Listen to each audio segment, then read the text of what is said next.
Windsor Council has asked administration to issue a formal request for proposals to outsource custodial services. You may recall this issue was also raised last November, and some are frustrated it has surfaced again.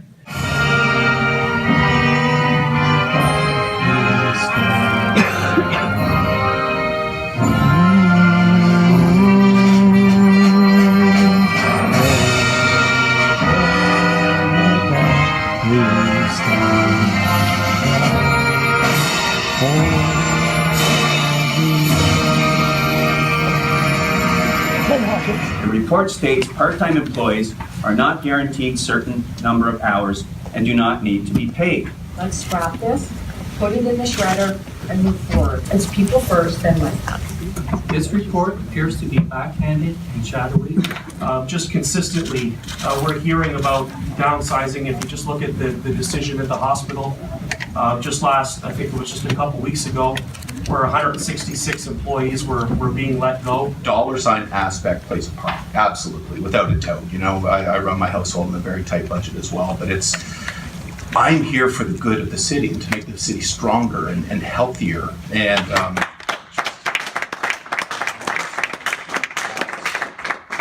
at the dollar sign, I fear misses a lot, and for that reason, I will be opposing it.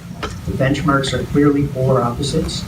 Council and administration should be supporting a common and consistent standard of a fair wage for all jobs and not just a race to the bottom approach for frontline staff. You know, since I know it was coming back, it hasn't sat well with me at all.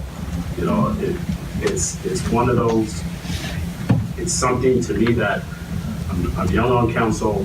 I see through some of the issues in a different lens at times coming out of the community I come out of, and this one speaks loudly to me because I represent Ward 2. I've lived there all my life, so I know the hardships sometimes. If not legally, at least morally, we should have gone to a debate about reconsideration. Right. At least morally.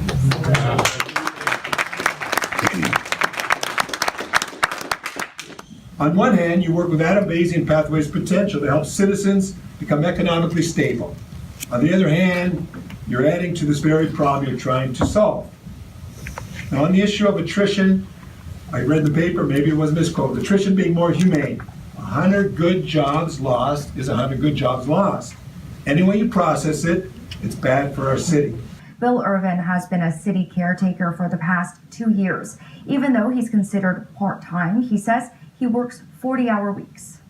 For these councillors and the mayor to think that, you know, these are part-time jobs, it's not, it's smoke and the mirrors. Meanwhile, we've been doing the same jobs as the full-time workers. I know you must have just said this, I'm sorry, but what is your name? My name is Les Holmes. That's Holmes. That's right. And what is your title? Regular full-time caretaker. How long have you been with the city? 8 years. You were here on launch? I did go to here on launch for a bit, but I'm back at the Joint Justice Facility. So, do you know a lot of part-time workers this would impact? I know a ton.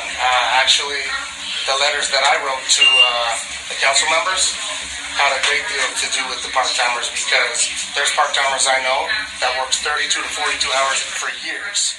And I thought that they would have stressed that more in this meeting, but it wasn't. And I really feel for them because if they're out the door, like they said, they have families, they have kids' education to pay for, they have vehicles and homes.